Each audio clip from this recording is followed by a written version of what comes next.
Lucas 10, de 1 a 12. Quero ler esse texto e acompanhe aí na tua tradução, na tradução que eu uso, é a Nova Versão Internacional. O texto sagrado diz assim: e depois disso o Senhor designou outros 72 e os enviou 2 a 2 adiante dele, a todas as cidades e lugares para onde eles estavam prestes a ir. Ele disse: a colheita é grande, mas os trabalhadores são poucos, portanto peça ao Senhor da colheita que mande trabalhador para a sua colheita. Vão, eu os estou enviando como cordeiro entre lobos. Não leve bolsa, nem saco de viagem, nem sandálias, nem salve ninguém pelo caminho. Quando entrar numa casa, diga primeiro: paz esteja nessa casa. Se houver ali um homem de paz, a paz de vocês repousará sobre ele, senão ela voltará para vocês. Fique naquela casa, coma e beba do que lhe derem, pois o trabalhador merece o seu salário. Não fique mudando de casa em casa. Quando entrar numa cidade e forem recebidos, coma o que for posto diante de vocês. Cure os doentes que ali houver, e diga-lhes: o reino de Deus está próximo de vocês. Quando entrar numa cidade e não forem recebidos, saiam por suas ruas e diga: até o pó de sua cidade que se apegou aos nossos pés, sacudimos contra vocês. Fiquem certos disso, o reino de Deus está próximo. Eu lhes digo, naquele dia haverá mais tolerância para Sodoma do que para aquela cidade. Queridos, eu estava orando ao Senhor e perguntando o que falar no aniversário da igreja de 64 anos, uma igreja que tem realmente sido vitoriosa ao longo destes anos. E baseado nesse texto fantástico da palavra de Deus, texto que nos ensina muito como igreja, eu gostaria de estar falando para vocês sobre uma igreja que alcança metas ou as metas estabelecidas pelo seu líder. Uma igreja que alcança as suas metas ou as metas estabelecidas pelo seu líder. E o fato interessante, querido, que a igreja, ela alcança as suas metas ou as metas estabelecidas pelo seu líder quando ela tem a visão de onde ela quer chegar, quando ela realmente sabe qual é a sua missão. Outra coisa que eu vejo aqui também é que essa igreja que consegue enxergar as coisas que estão sendo feitas na igreja e cujos resultados estão trazendo paz para o seu coração, alegria para o seu coração. Essa igreja que consegue caminhar, os membros conseguem perceber as áreas onde Deus está agindo e não impede o mover de Deus em nenhuma dessas áreas. Essa igreja que consegue alcançar as metas, a igreja que consegue traçar um caminho que faz chegar mais rápido, a igreja que tem projetos, que tem metas para 4, 5 anos e até mais, porque é uma igreja onde ela quer chegar. E eu vejo aqui, irmãos, que estratégia, que projeto você tem, querido, para sair do estado atual que você se encontra até chegar ao estado desejado. Qual é o estado que você se encontra hoje? Qual é o estado que se encontra a família sua nesta noite? E eu gostaria de desafiar você, querido, você que está aqui nesta noite, você que veio, você também que está aí nos acompanhando pelas mídias sociais. Qual o estado que você se encontra? E o grande desafio é que você realmente entenda onde você está hoje. E onde você está feliz com essa posição sua? Ah, pastor, estou feliz. Mas você pode alcançar mais. Você pode traçar alguns objetivos, algumas metas e chegar muito mais longe. Ah, pastor, eu estou num estado terrível. Eu quero dizer a você que Deus tem algo especial para você nesta noite.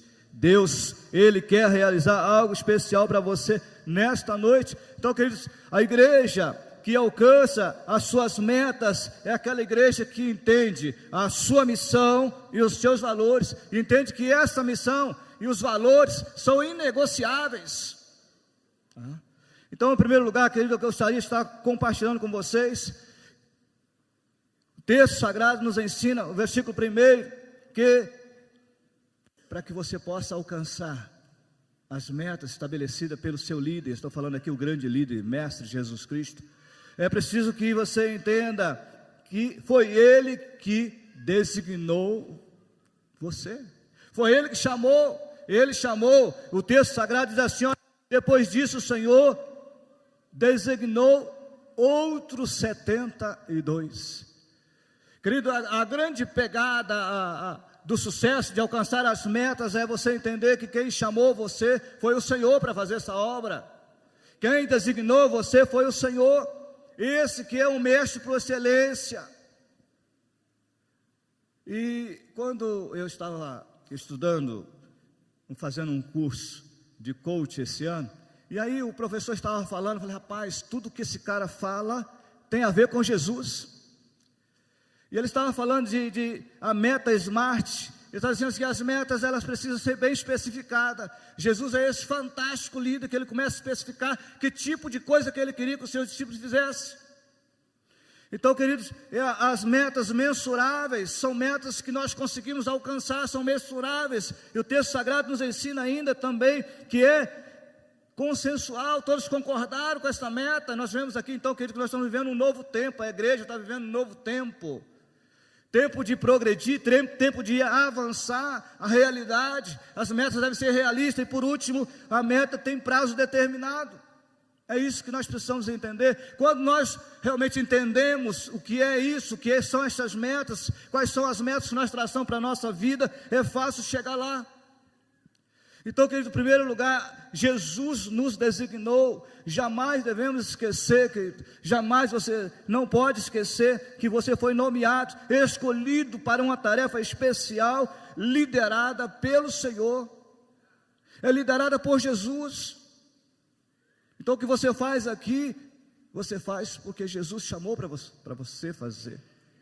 Ele chamou, Ele designou você para fazer. Quando você sai pela rua, quando você sai na sua casa, quando você vai para um núcleo, quando você vai liderar a tua célula, Jesus designou você para isso. Então essa consciência é fantástica, que nos faz prosseguir. E a nossa missão, então, não é chefiada por homens.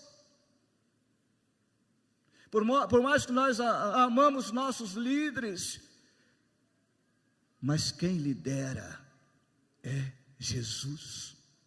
Quem lidera é Jesus. Segundo, é composta de pessoas, o versículo 1 ainda, composta de pessoas consolidadoras de novos membros, novos crentes. O texto sagrado, versículo 2, diz assim, outros 70. Então a igreja aqui, a igreja de Cristo, não é tarefa somente do pastor, dos líderes de célula, dos líderes de região ou de setor, mas é a tarefa de todos nós. O fato é que o texto diz assim, que enviou outros 72, revela que outros grupos já vieram antes de nós, queridos.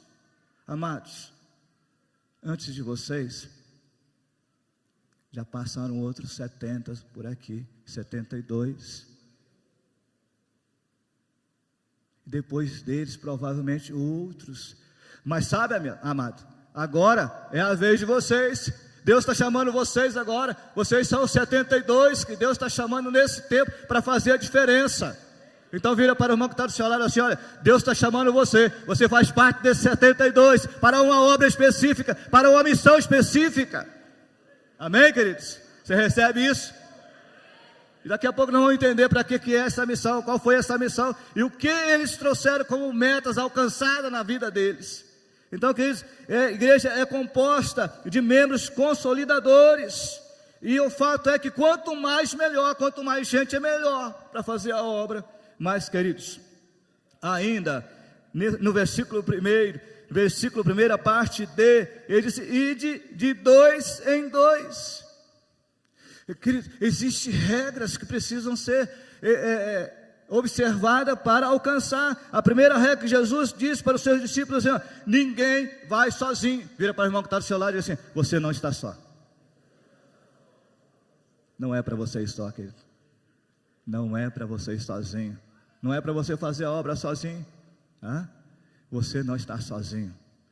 Deus diz, não vai sozinho, vai de 2 em 2, por isso precisa o trabalho em equipe, não equipe, texto diz isso. Se nós realmente queremos fazer um trabalho grandioso, relevante, para servir as pessoas e honrar a Deus, nós precisamos caminhar juntos, 2 a 2, lado a lado, partilhando das nossas tristezas, mas também participando das nossas alegrias, nossas conquistas. 2 a 2, não só 2 a 2. A palavra de Deus diz que é melhor ser 2 do que 1, que tem melhor pago o seu salário. Se um está com frio, o outro pode aquecer o outro. 2 a 2, trabalho em equipe. Eles conseguiram alcançar as metas, sabe por quê? Porque eles observaram, eles obedeceram à voz do seu líder. 2 a 2. Ainda no versículo 1, ainda aí, precisamos entender, querido, que essa igreja, que alcança a meta estabelecida pelo seu líder, é uma igreja de pessoas visionárias. Eu envio diante de si, enviados por Jesus, onde ainda ele não tinha ido. Fantástico esse texto, irmãos, lugares, situações nunca alcançados antes, métodos inovadores, nunca experimentados antes. E quando eu estava preparando esse texto, querido, eu nem sabia que tinha toda essa movimentação, esse mover de Deus aqui, para experimentar um método diferente nesta noite.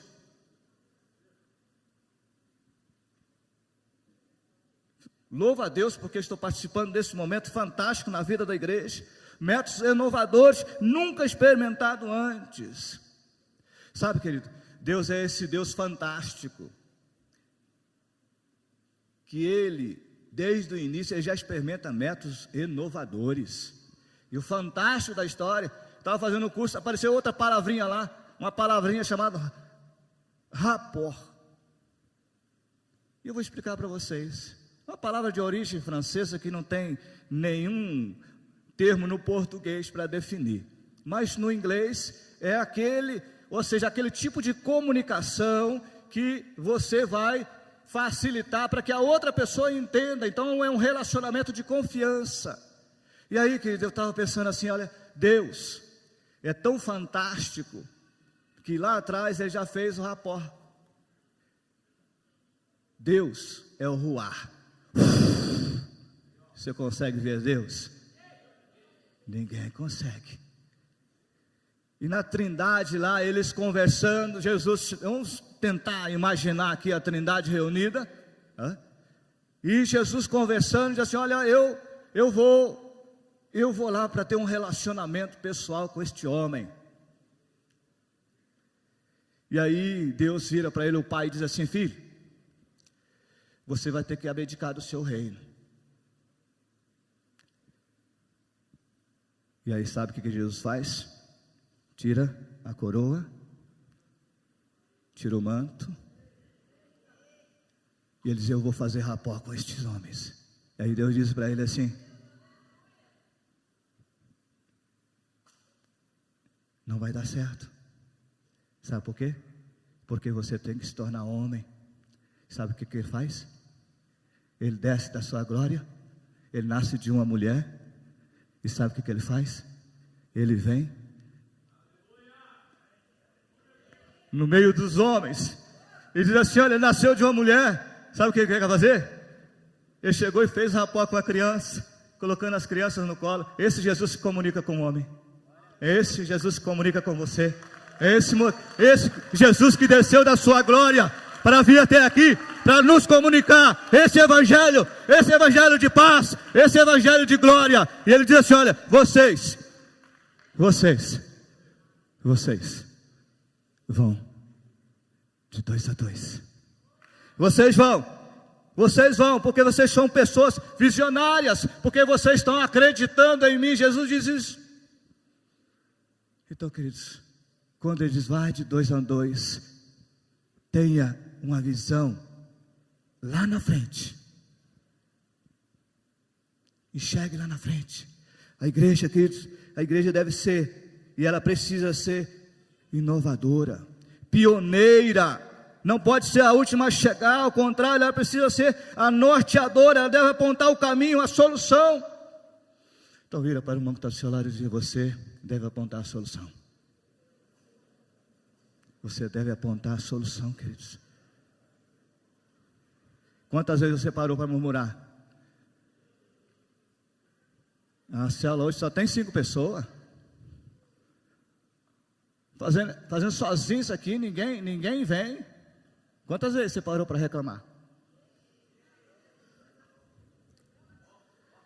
Coração agradecido demonstra que aquela pessoa, ela é completa, realizada. Um coração agradecido, ele é realizado, tá? Então seja grato, seja realizado, querido. Não importa a situação, seja realizado, seja agradecido.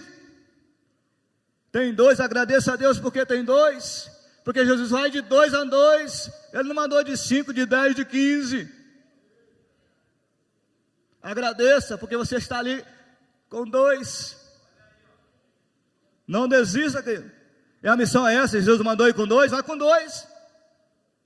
Mas seja visionário. Hoje eu estou com 2, mas a palavra do pastor aqui estava falando, hoje eu não tenho um núcleo, mas pela fé já estou acreditando, já estou enxergando lá na frente. Visionário é isso, queridos. Visionário é isso. Você coloca um monte de cadeira vazia lá na tua célula, diz assim: olha, pelos olhos da fé, eu estou contemplando que essas cadeiras serão lotadas. Nós temos um grande desafio para a igreja esse ano. Nem falei ainda, estou adiantando aqui. A Milena está ali, ela nem sabe disso. A pastora que sabe. Grande desafio para o próximo ano, 2019. 2019. E o grande desafio é chegar a 30 células. Nós estamos lá em 10 células. Houve uma regressão. Mas o desafio é chegar a 30 no ano que vem. Cada célula batizando 9. Multiplicando pelo menos 2 vezes. Esse é o desafio. Visão de futuro. Não podemos pensar pequenos, sabe por quê? Porque quem está liderando essa equipe é quem? É Jesus. Ele que chamou, Ele designou.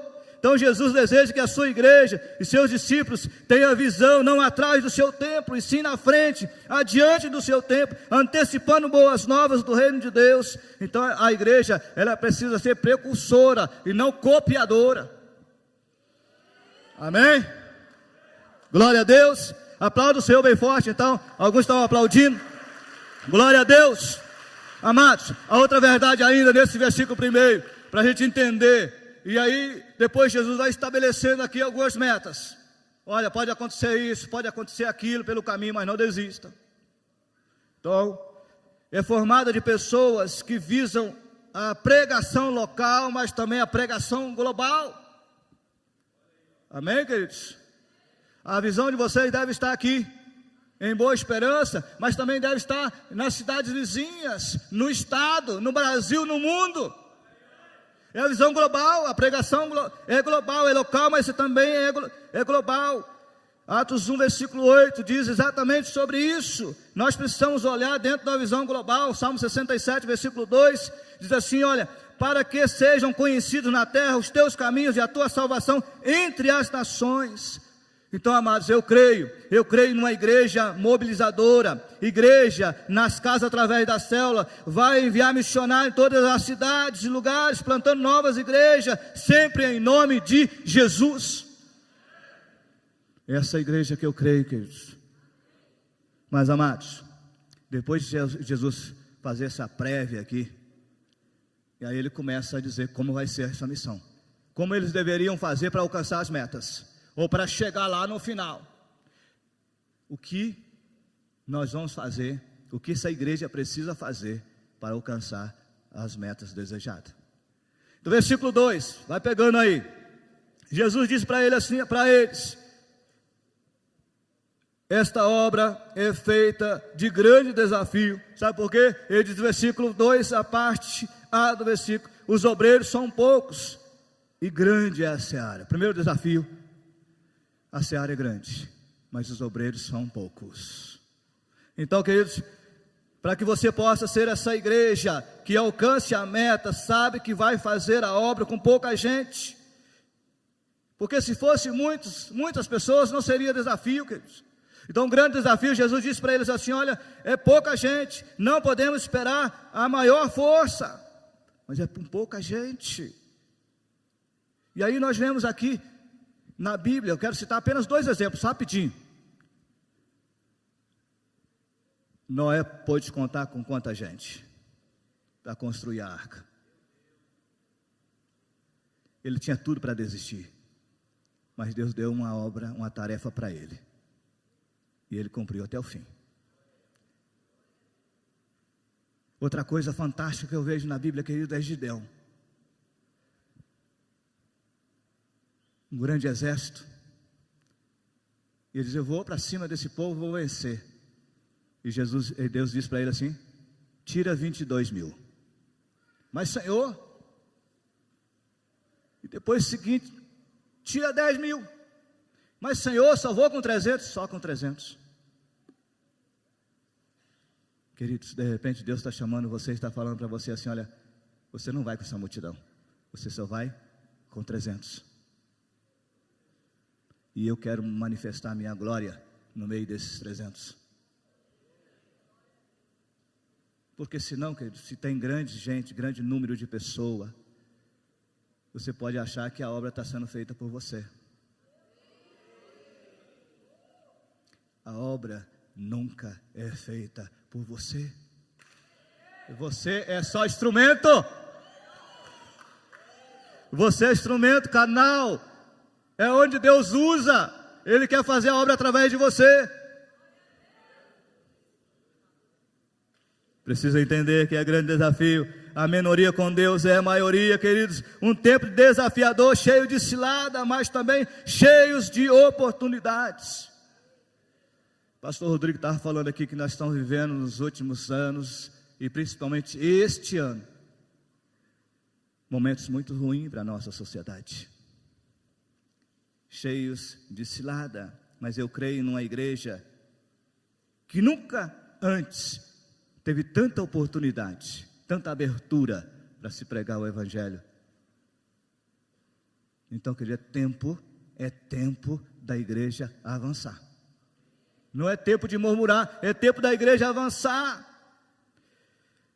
Versículo 3, Jesus disse para esses discípulos assim: olha, vocês vão encontrar, ou vão passar por grandes riscos. Para vocês cumprir a meta de vocês, vocês sabem que vão correr grandes riscos. Versículo 3, eis que vos envio no meio de lobos. Quantas vezes você se sentiu no meio de lobo? Mas Jesus disse que eles iriam então viver no meio de lobo. O alerta de Jesus para os discípulos, não iam encontrar pessoas receptíveis, queriam recebê-los com festa, com aplausos, ou coisas parecidas, mas que eles iriam encontrar lobos.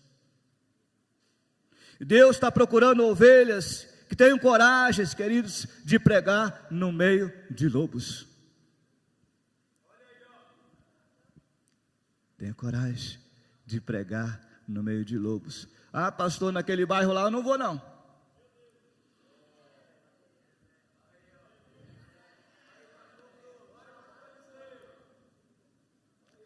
Deus procura ovelhas que tenham coragem de pregar no meio de lobos, ou para lobos que desafiam a morte e o inferno a fim de ganhar uma alma para Ele.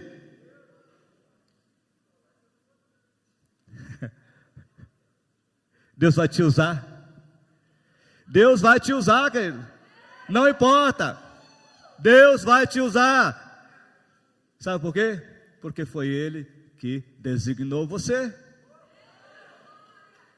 Se mandar você para o meio dos lobos, você vai ter palavra e vai te proteger. E mesmo que, quando foram lançar aqueles 3 jovens na cova lá, ali, melhor dizendo, na fornalha, o que eles disseram? Não importa, o meu Deus é Deus, lá dentro ou fora, Deus vai continuar sendo Deus. Se Ele quiser operar o milagre, Ele vai operar, tá? Então não importa, querido. Se for por meio da fornalha, Deus vai continuar sendo Deus, apenas honre a Ele. Glorifique o nome dEle, porque você está sendo usado por Ele. E a melhor coisa nesse mundo é ser usado por Deus. Não existe lugar melhor do que no centro da vontade de Deus. Mas sabe aquele que você vai correr riscos? Mas Jesus está com você. Vira para o irmão que está do seu lado e diga assim: Jesus está com você.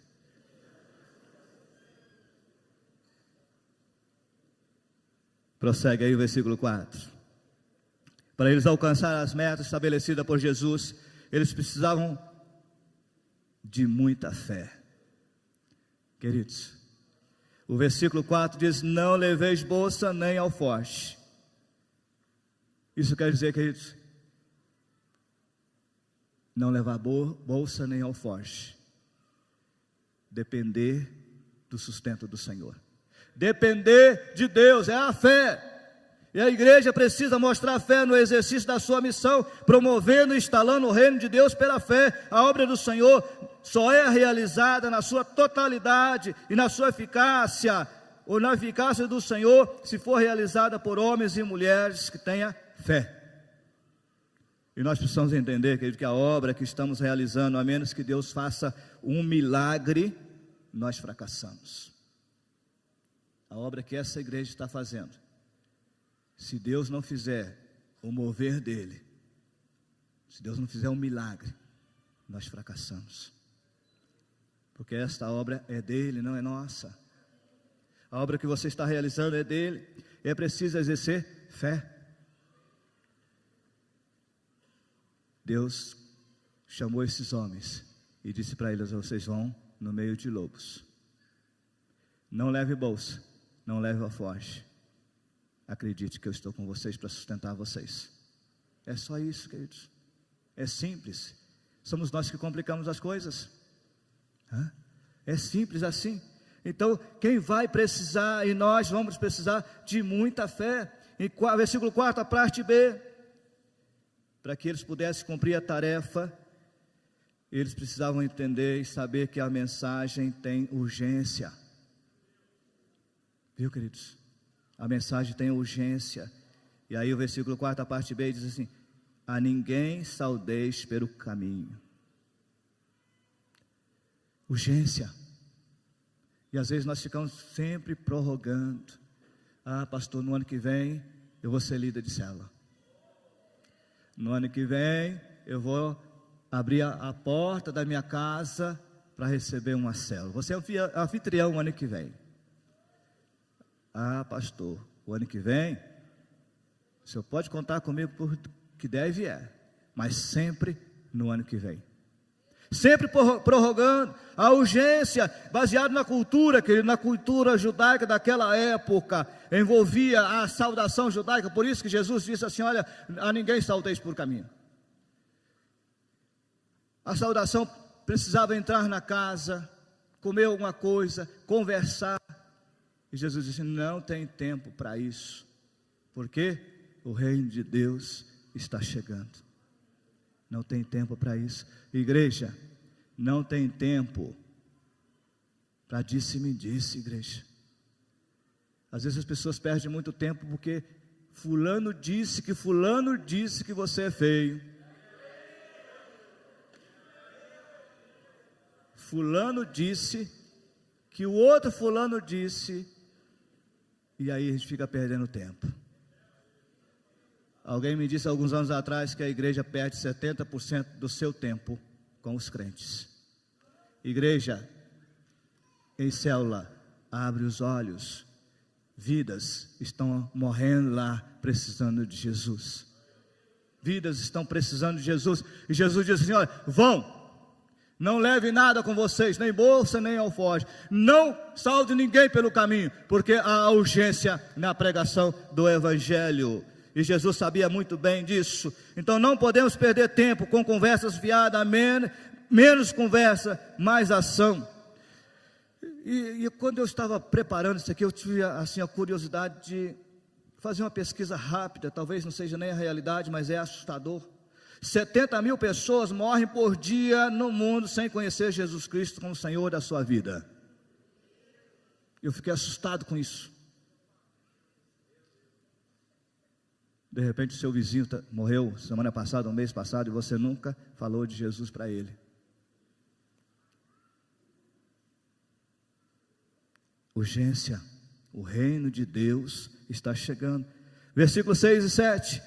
Para eles cumprir a meta, eles precisavam entender que eles eram agentes de paz. Dizei primeiro, paz seja nesta casa. E eu tenho dito lá na igreja, queridos, que quem você é. Não precisa dizer para ninguém que você é um agente de paz, porque quando você abre a sua boca, todo mundo vai entender que você tem a paz de Jesus.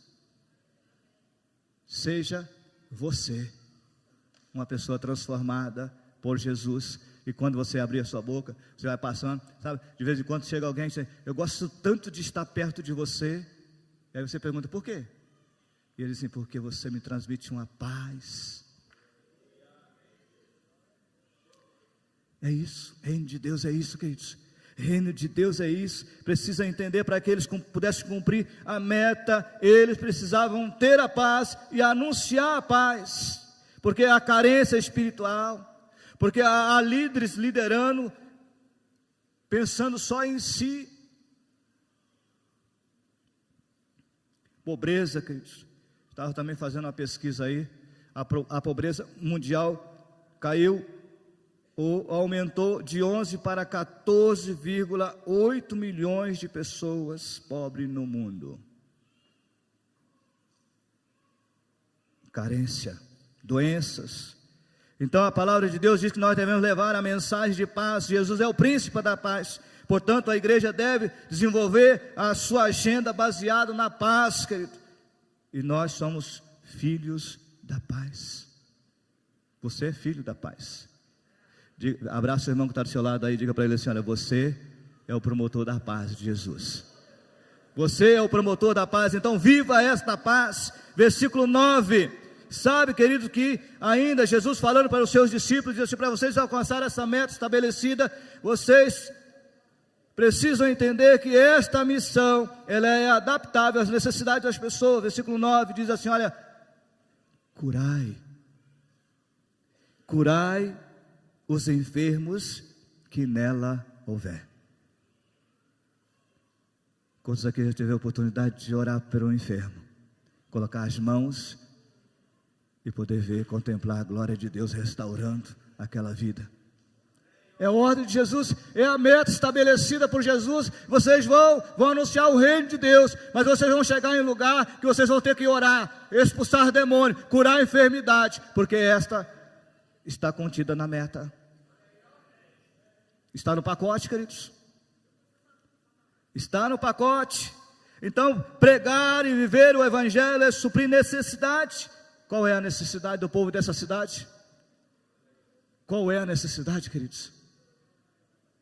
Qual é a necessidade? Qual é a necessidade do seu vizinho? Qual é a necessidade? Então a igreja pode planejar muitas coisas e executar, mas ela precisa estar aberta para um mover sobrenatural de Deus. Querido Dili, quando você vê que um mover sobrenatural de Deus está acontecendo lá na tua célula, não impeça, deixa fluir.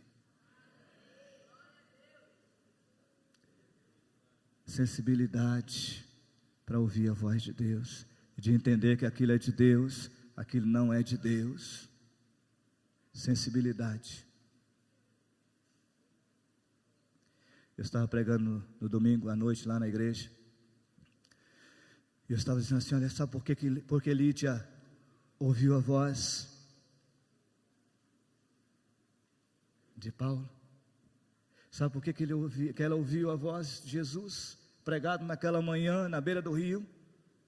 Porque ela estava lá. Queridos, às vezes você precisa estar no lugar certo para ouvir a voz de Deus.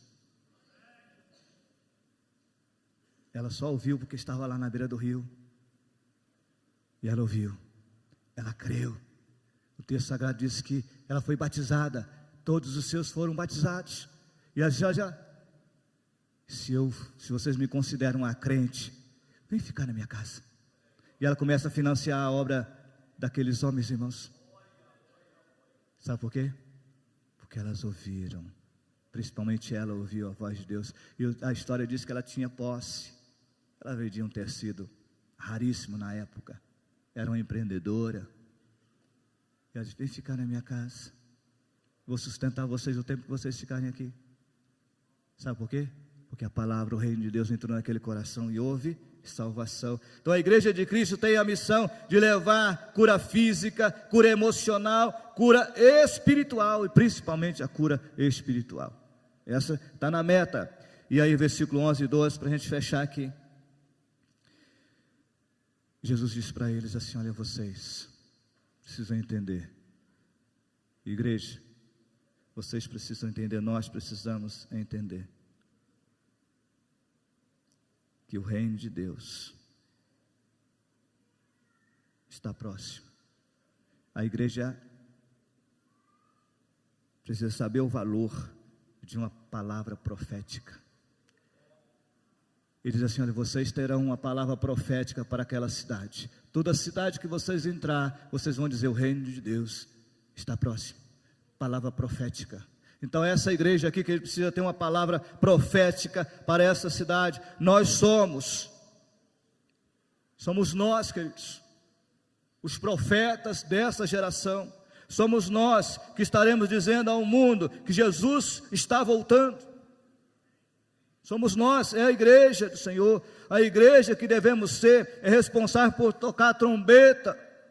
Essa é a igreja desse tempo, responsável de tocar a trombeta. Temos uma mensagem profética que precisa ser proclamada, condenando o pecado, revelando a bondade e o amor de Jesus.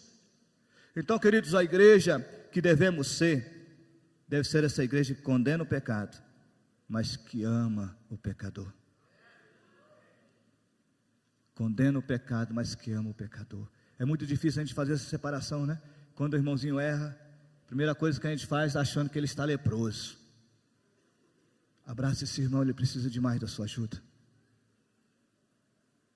Condena o pecado, mas continua amando o pecador. E eu quero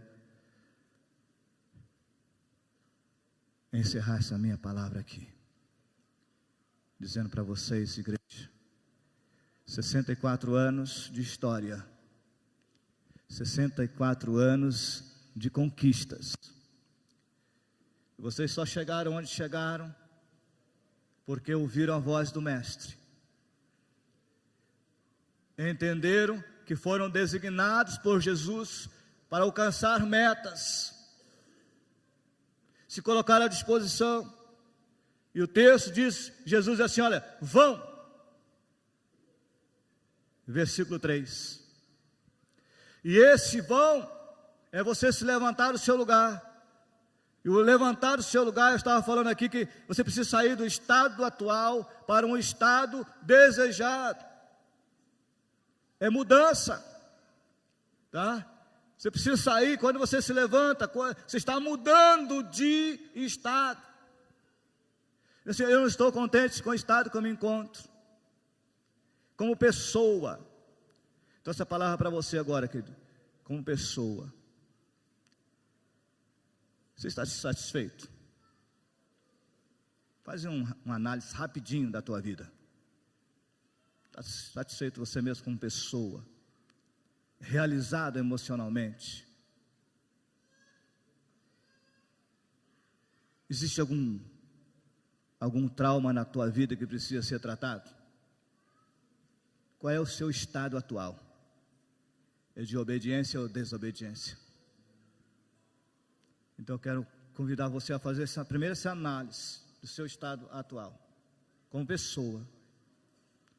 Segundo, fazer a análise do seu estado atual como líder. O que você fez esse ano? Poderia ter feito mais? O seu estado atual, você está contente, está feliz com o seu estado atual? Como pai, está feliz como pai? Realizado como pai? O seu estado atual, você aprova? Uma nota de 1 a 10, qual seria a tua nota? Não precisa me falar, pensa aí só, para você somente refletir no seu estado atual. Jesus chamou aqueles 72 e falou para ele: vamos refletir aqui no nosso estado atual. Nós precisamos avançar. E eu vou enviar vocês, vou designar vocês para fazer isso. Então vocês estão aqui, vocês vão para lá. Vão. Mas precisa, primeiro, uma análise do estado atual. Quero convidar vocês à mudança. Ah, pastor, a igreja alcançou muito. Eu tenho sido bênção nessa igreja. Pode ser mais. Deus quer usar você, tem potencial. Sabe o potencial de Jonas? Tinha um potencial tremendo. Mas a primeira coisa que ele fez foi fugir. Então, querido, talvez o seu estado atual seja de fuga. Deus quer usar você como instrumento. Reconheça o seu estado atual. Qual é o seu estado atual como mãe? Está realizado? Teu filho dá nota 10 para você? Qual é o seu estado atual? Filho, como pessoa, qual é o seu estado atual? Seus pais, quando olham para você, assim, olha, nota 10, filho, você é um filhão obediente. Nota 10. Qual é o seu estado? Qual é o seu estado? Você é líder. Qual é o seu estado atual? Você recuou, Deus te chamou, mas houve um momento na tua vida que você resolveu recuar. Esse é o teu estado atual? Se for, querido, Deus está chamando você. Quero te usar. Eu quero que você vá. Volte. Eu quero convidar você, querido. São várias coisas que eu falei aqui. Com certeza, se você está nesse estado atual, que se você não gosta de você como está, e quer transformação, você quer sair desse estado atual e chegar aqui para alcançar metas, então eu quero convidar você a sair do seu estado atual. Sai do seu lugar, do seu estado atual. Deus tem uma missão para você. Jesus, Ele está chamando você. Sabe, queridos, o que acontece quando eles vão? E eles voltam no versículo 17. Diz o texto no versículo 17: os 72 voltaram alegres e disseram. Veja só o que eles disseram, amados. Eles disseram: Senhor, até os demônios submete a nós em teu nome. Até os demônios submete a nós em teu nome. Sabe o que Jesus respondeu para eles? E eles dizem: eu vi Satanás caindo do céu como relâmpago. E o versículo 19 assim: porque eu dei autoridade para vocês pisarem sobre cobras, escorpiões e sobre todo o poder do inimigo. Deus deu a vocês autoridade de expulsar demônios, pisar em cobras, todo o poder. Receba isso querido. Deus está chamando você para anunciar o reino de Deus, para ser a voz profética nesta cidade, para ser boca de Deus nessa cidade. Deus está chamando você, igreja, para tocar a trombeta nessa cidade, dizer assim: olha, o reino de Deus está chegando. Deus está dando autoridade para vocês. Deu autoridade para vocês. Então vocês vão fazer, porque estão saindo do estado atual e dizendo assim: olha, Senhor Jesus, eu me coloco à tua disposição para cumprir esta meta. E vocês vão voltar dando um relatório, dizendo assim: em teu nome, Senhor, até os demônios lhe obedecem. Até o demônio lhe obedece. 64 anos de história. Deus quer usar você, querido. Minha palavra é para você, líder. Deus está chamando você. Você que ainda não é líder, quer se colocar à disposição do Senhor, vem aqui à frente também. Diga: Senhor, eu estou aqui à tua disposição. Deus está chamando pessoas. Deus está designando pessoas nessa noite. Você que tem uma chamada específica para um ministério, mas que sempre prorrogou, Deus está chamando você. Deus quer designar você. Então saia do seu lugar, querido. Deus tem para você uma tarefa especial. E Ele diz assim: olha, vocês nunca vão estar só, porque eu vou com vocês. Eu vou com vocês. Então receba do Senhor, queridos. Receba do Senhor. Vocês que saíram dos seus lugares estão dizendo assim: pastor, eu não estou contente com o meu estado atual. Não estou contente com o meu estado atual. Quero mudança de vida. E a partir deste momento eu entendo que eu preciso me levantar, me colocar à disposição do Senhor, porque eu quero mudança na minha vida. Então você que veio aqui à frente, quer mudança na sua vida, você vai ter mudança em nome de Jesus. Alguma pessoa enferma aqui que precisa de uma cura física? Alguém? Pode levantar a mão. Alguém? Eu creio. Vamos orar. Há mais alguém? Cura física, cura física, cura física, cura física. Vamos estar orando. Eu gostaria que todos esses que levantaram a mão, vem aqui para o meio aqui, ó. Vem aqui. Cura física, cura física. Aqui na minha frente aqui, ó, cura física.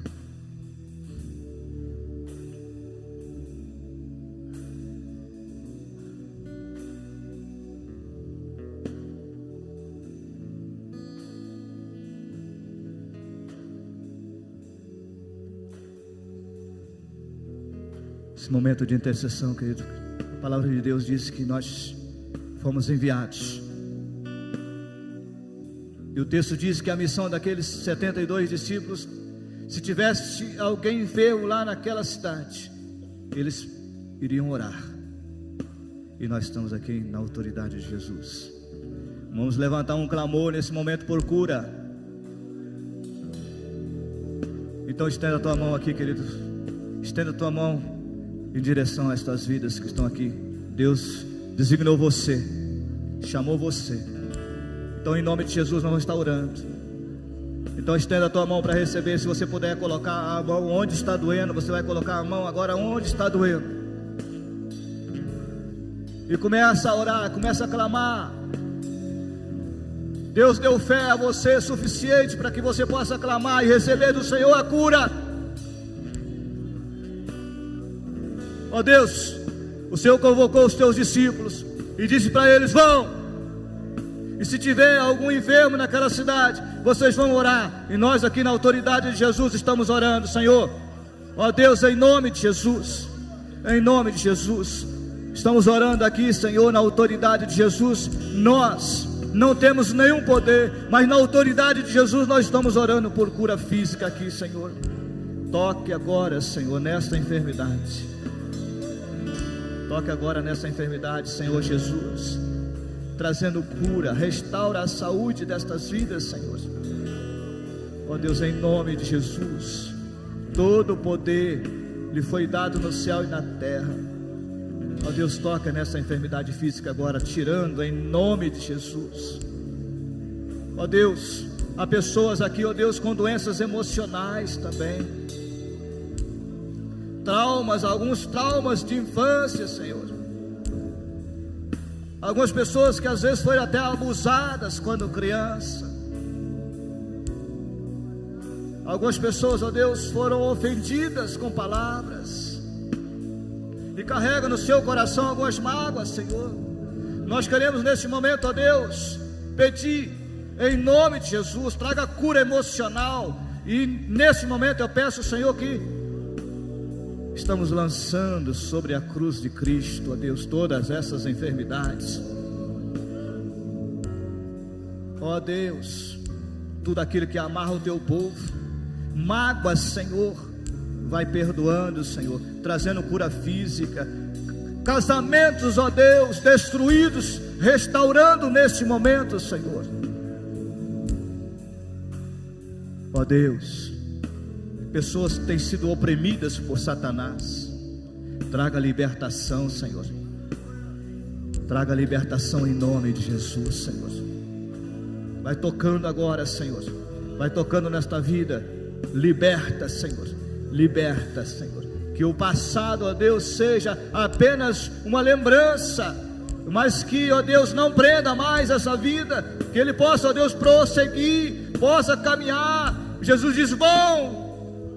Então, ó Deus, não permita mais que esse trauma, que esta memória traumatizante, que esta mágoa prenda mais esta vida, mas que a partir desse momento ela possa lançar sobre a cruz de Cristo e ser liberta no nome de Jesus.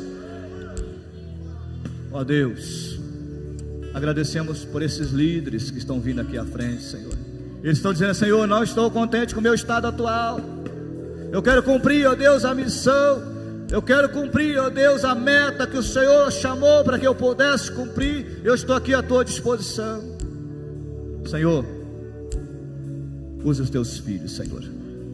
Sei que o Senhor tem usado, mas que o Senhor possa usar mais e mais, para que o teu reino seja proclamado nessa cidade. Senhor, clamo por esses que estão de volta, Senhor. Esses que o Senhor chamou, mas que estavam sempre prorrogando o seu chamado. Quero agradecer por esta vida, Senhor. Ó Deus, agradecer, porque aqui está a tua igreja, que aceita o teu desafio nesse tempo, Senhor, de ir, de proclamar o teu reino, de ser a boca do Senhor nesse tempo, que ser a voz profética nesse tempo. Eu agradeço, Senhor, porque a tua igreja está aqui para tocar a trombeta nessa cidade, para tocar a trombeta nas cidades vizinhas, para tocar a trombeta no nosso Brasil e no mundo. Agradeço ao Senhor. Muito obrigado, Senhor, porque a tua igreja está aqui. Nós te adoramos por isso, nós te exaltamos por isso, e toda a honra, toda a glória, todo o louvor nós rendemos a ti, Jesus, o nosso Senhor, o nosso Mestre, o nosso Salvador. Amém.